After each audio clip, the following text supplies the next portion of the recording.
as you can see, things have been advancing pretty quickly in terms of what it's possible to do kind of in-house with digital rendering. And the quality of the ambiance is something that's really strong in these digital renderings as well, the way that the real effects of light can be handled. What I'm going to show is, we talked about a couple different platforms so far. Lumion, which allows you to do the videos and has fantastic textures and so forth. Urbanism also is a less expensive program that doesn't do the videos, but still gets you beautiful lighting. And one of the programs we've been using that's actually kind of modest in terms of the cost, but gives you beautiful lighting for still images, is called TheaRender.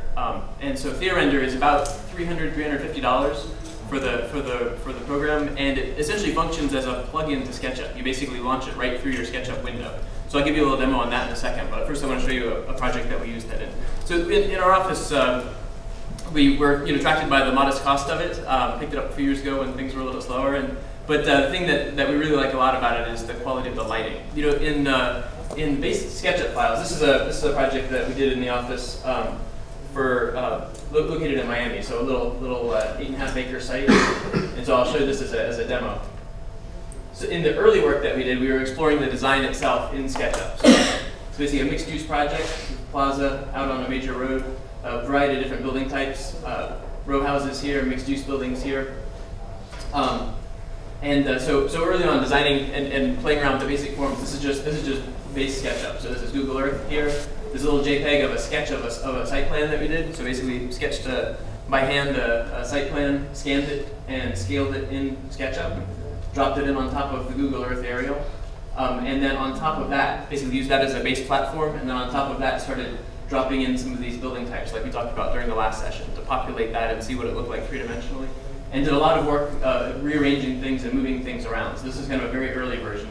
This is version 1. You can see as we go through, we were actually using SketchUp to test out different design options. So different configurations for the built environment on that site, all taken from the exact same angle from SketchUp. So it's possible to show the client and show the public those different versions of the design. And this is a ground level view, actually, if you're standing right here, looking toward that entrance tower. Looks like that. So that's basically directly out of SketchUp. So that's the SketchUp screen. So you can see that while you're able to see three-dimensionally the objects and so forth, it's still quite a flat image. So what I'm going to show you now is actually, this was done probably a year ago when we were at this stage of the process. Now we're much more advanced in it. I'm going to show you some of the same basic angles, but now with the SketchUp model taken through TheaRender to create better lighting for all of these views. So first, this aerial view looking down, base SketchUp, and this is what it looks like coming out of TheaRender. So you can see that the quality of the lighting ends up being more evocative. It's even more obvious on the tower. I'll show you this base SketchUp model, and then running through the Thea plugin. This is what the current rendering looks like.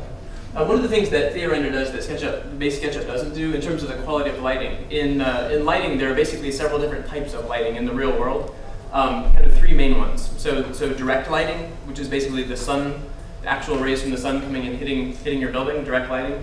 And so in the base SketchUp, when you turn your shadows on, that's basically all that's being represented is direct lighting. The shadows are kind of flat and dark and very sharp. So you see the shape of them, but there's no ambiance to it because you're basically just getting direct lighting. With TheaRender, you're getting a couple of extra kinds of lighting. The other two main ones that it's representing here are ambient lighting, which is basically as the sun's rays come through the atmosphere, they're hitting all of the particles of the atmosphere as well, and so basically you're getting kind of a global, kind of a blue secondary lighting. The direct lighting might be really warm color coming directly from the sun. There's also kind of a secondary lighting that comes from the dome of the sky. That's a kind of a cool lighting.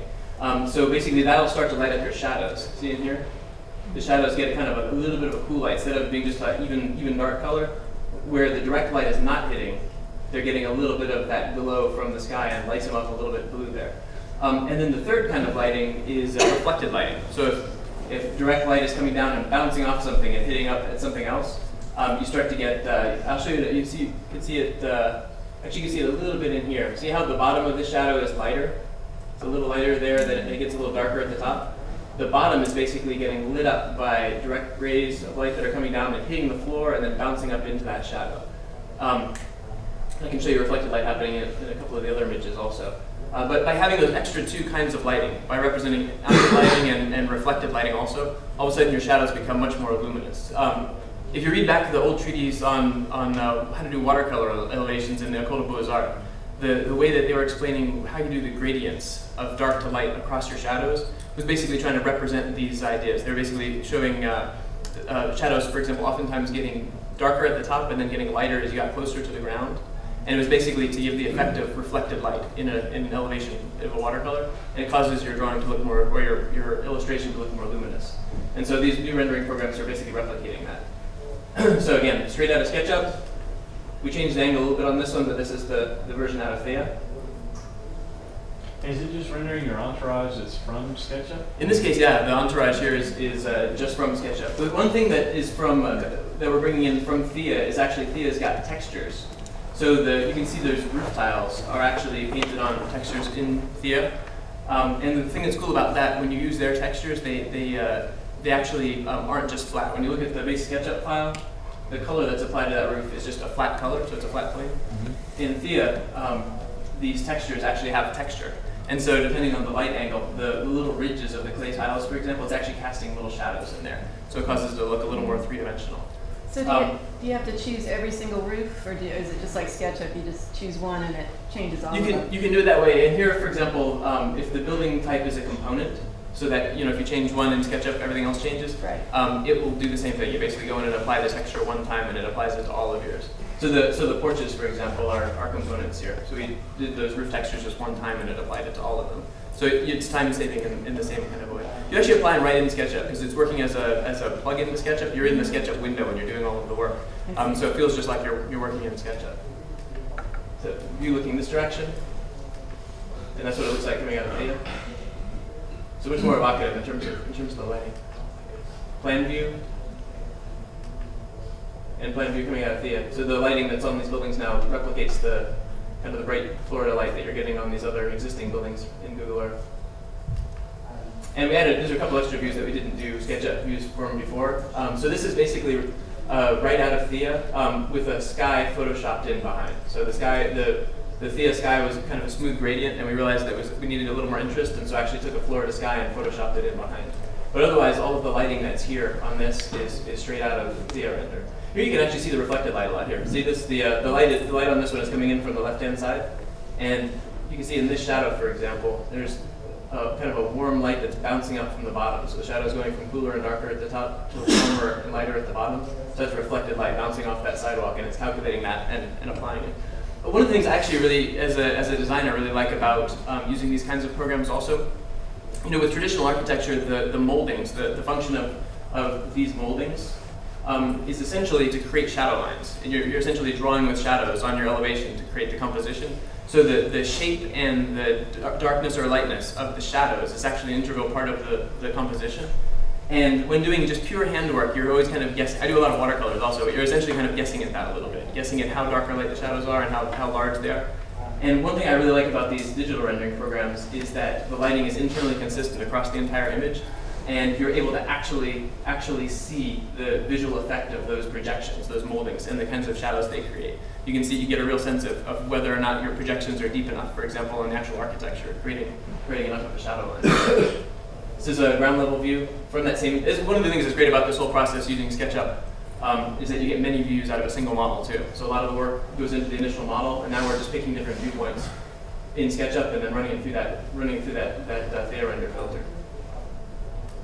Oh, here it's actually doing an interesting thing in shadows also. Another effect in the real world that you often get with shadows when there's ambient light acting on them is that they're not always the same sharpness. So in painting, control of the quality of the edges of the forms in your shadows is an important way to give life to your images. What's happening here, you can see that the tree shadows are sharpest when they're closest to the object that's casting the shadow.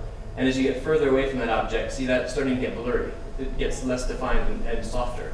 So it's going from hard edge to soft edge, which is actually a pretty cool thing that TheaRender is doing here that base SketchUp doesn't do. Base SketchUp, everything is sharp. And then this view, looking down at one of the pedestrian passages in the project, is a great example of the reflected light. See the bottom of that balcony with these yellow awnings below it? That light's coming down and bouncing off and hitting the bottom of the balcony. So you're getting a strong sense of that glow occurring. And here actually too, you can see the reflected light coming in and bouncing in on the bottom of that shadow as well, lighting it up. This one, by the way, had a little Photoshop work done on top of it. The sign, for example, here. We were working through the project, and the neighbors across the way really were interested in having a Peacock Cafe in Miami, which is a well-known restaurant down there, having an outpost of that in this project. And so we came in basically afterwards and added that in with Photoshop and then just try to match the lighting. So we do a lot of back and forth kind of work between those programs. Another example of reflective lighting happening here on the bottom of that building. And we use it for diagrams too. So this is in SketchUp, you can cut sections. And so this is a section cut in SketchUp but run through TheaRender to get the lighting. And this was done to calculate the distance from that tower. Some of the adjacent neighbors were worried about the view from that tower toward them. So we're using that as a diagram to illustrate that distance and views of the nature beyond. So again, a section cut in SketchUp but with TheaRender lighting. And kind of a view looking at the backside of the project. So again, the evocative lighting that occurs as a result of that, so not the flat base SketchUp lighting. I want to show you just really quick what that SketchUp window looks like when you cut the Thea plugin. Let me show that to you just really quickly and show you how that works. So it's pretty easy to use. So this is the SketchUp model. I was showing these building types during the last session. So base building types just right in SketchUp. In SketchUp, if I turn the view, the shadows are already on. So now you can see the shadows have popped in. See the shadows. Wait till they pop in just like that. So these are the base shadows in SketchUp. So you can see very precise in terms of their geometry, but again, all hard edges and all consistent in terms of the tone. There's no reflected light happening here. It's the same tone, no gradient occurring there in these SketchUp shadows. So what I can do from here is just pick an angle, and then what I'll do is launch Thea. So these two icons right up here, these two are the TheaRender icons. So the first one is going to give it's called Thea Tool, and that gives me a little toolbar that allows me to adjust things. So I can adjust, for example, the resolution of the image here. I can adjust the aspect ratio of the image, and if you wanted to play with it, depth of field and so forth. So it gives you several parameters that you can play with. But what I'm going to do is just use the default one right now. So that's the Thea Tool, and so the next one is the actual render window. So click on that. Let's see if we let it render. Let me let it render from scratch. This is a previous angle I was playing with. You'll see as it starts to come in, it'll pop into the new angle. Think about it for a second. Okay, so this is the angle that's up on the screen. So it's just live rendering right now. It basically starts a little pixelated like this, and this is a progress bar moving its way across right here on the bottom. So you can see it's basically doing all the lighting calculations right now and applying them to the image. And so that's going to continue to go across, and it'll get sharper. It'll come into kind of full sharpness in a few seconds here. So you can see the quality of the lighting, as it's becoming less pixelated here, you can see it's just much higher quality. You're basically going from an image that was defined largely by lines in SketchUp and flat shadows to one that's volumetric. You're not defining the forms with lines anymore, but now you're just seeing the volumes.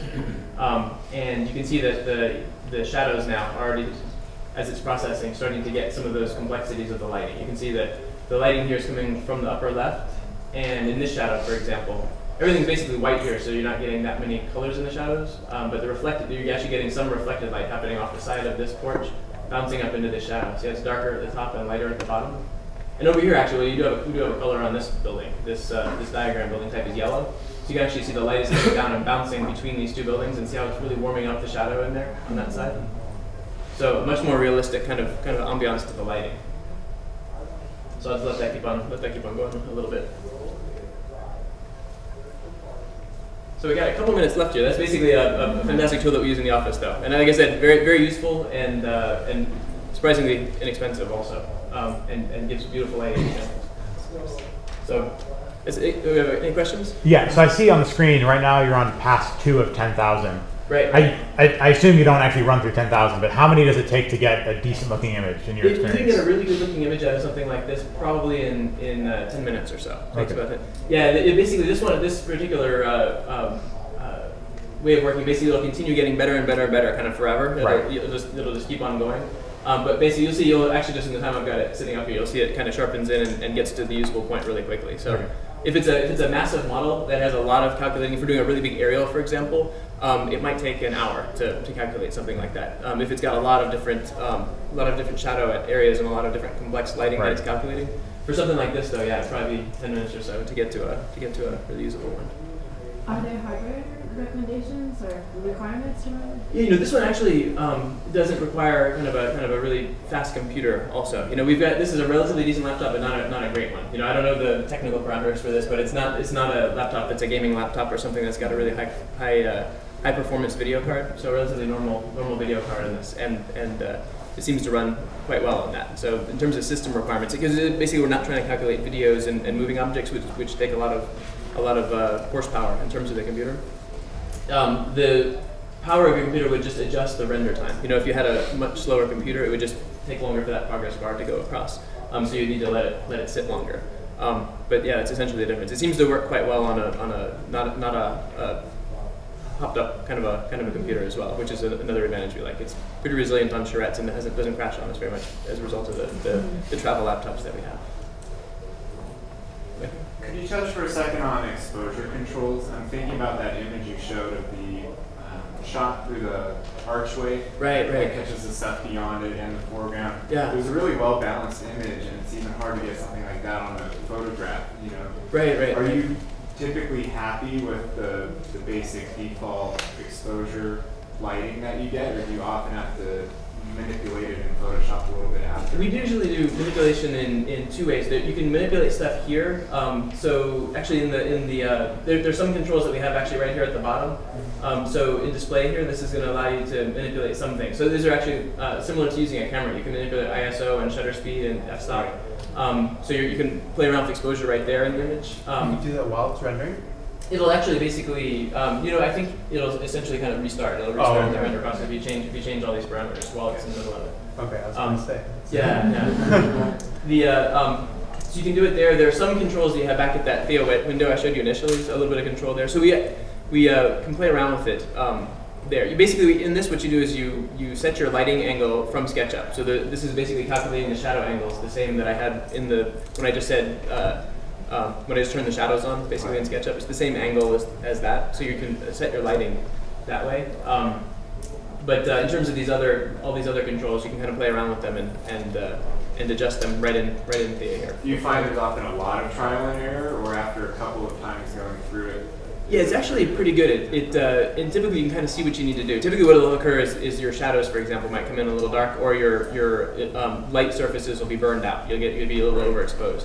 So typically we're able to hit it pretty close with that, and then oftentimes we'll also do well, not oftentimes, but occasionally we'll do a little Photoshop afterwards also to take and brighten something. If we get the finished image out and it's just looking like we need to lighten the shadows a little bit or increase contrast potentially, we'll do a little bit of that in Photoshop also. So is the detail still there after, like let's say you have one of those hot surfaces, right? And can you pull it into Photoshop and pull down that, the exposure and have, like, let's say a line that maybe was lost. Right.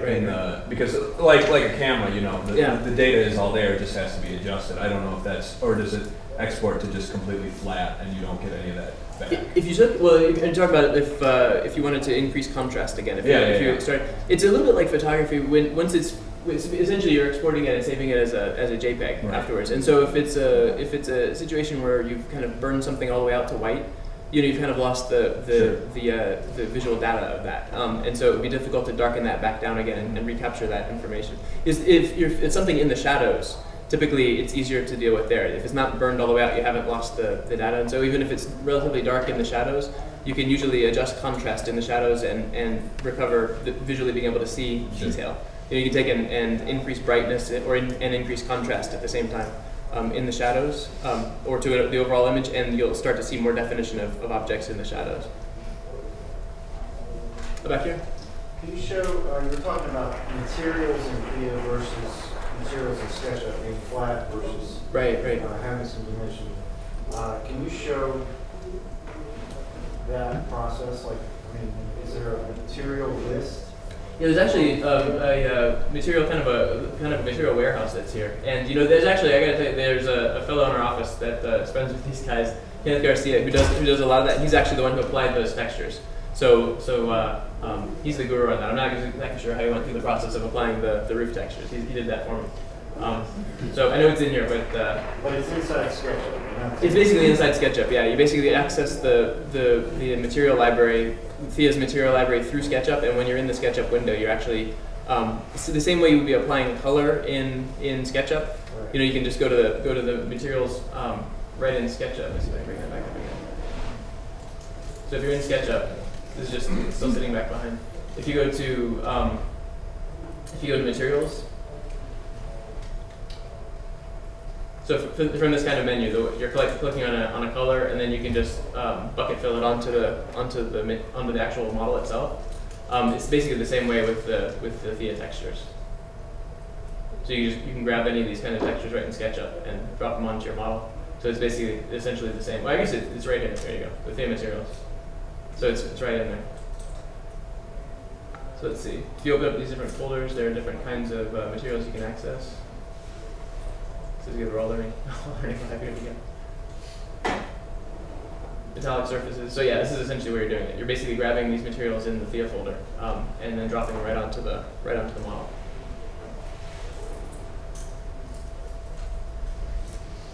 Anyone else? Any other questions? Back here. One more. In all your examples, all the figures were grayed out. Was that intentional, or does TheaRender 3D, does it gray them out? Yeah, there was actually, those were just kind of clay model figures that we brought in. So it was a function of the kind of figure that we had in SketchUp. It just didn't have any detail. It was like a white sculpture of a figure. Okay, so it wasn't a color 3D figure that you put in there. That's right. Yeah, it was basically just, I could probably, actually I don't have that one here. But yeah, basically what it was is, if you go to 3D Warehouse in SketchUp, and you can go look at different entourage. Some of it is fully colored and kind of has clothing and so forth. For that one, we really wanted the emphasis on the architecture and to simplify the people. So we pulled in, they were actually 3-dimensional models of people. You can get 2-dimensional ones in SketchUp also, if you go to 3D Warehouse. But those are actually 3-dimensional people, but just done all kind of in white, so white sculpture. And that's basically, so it's applying the same lighting conditions you're getting on the architecture to those people. But because the base model for those people was just kind of white without color, that's the reason why they show up white like that in the model. Any questions for these guys also?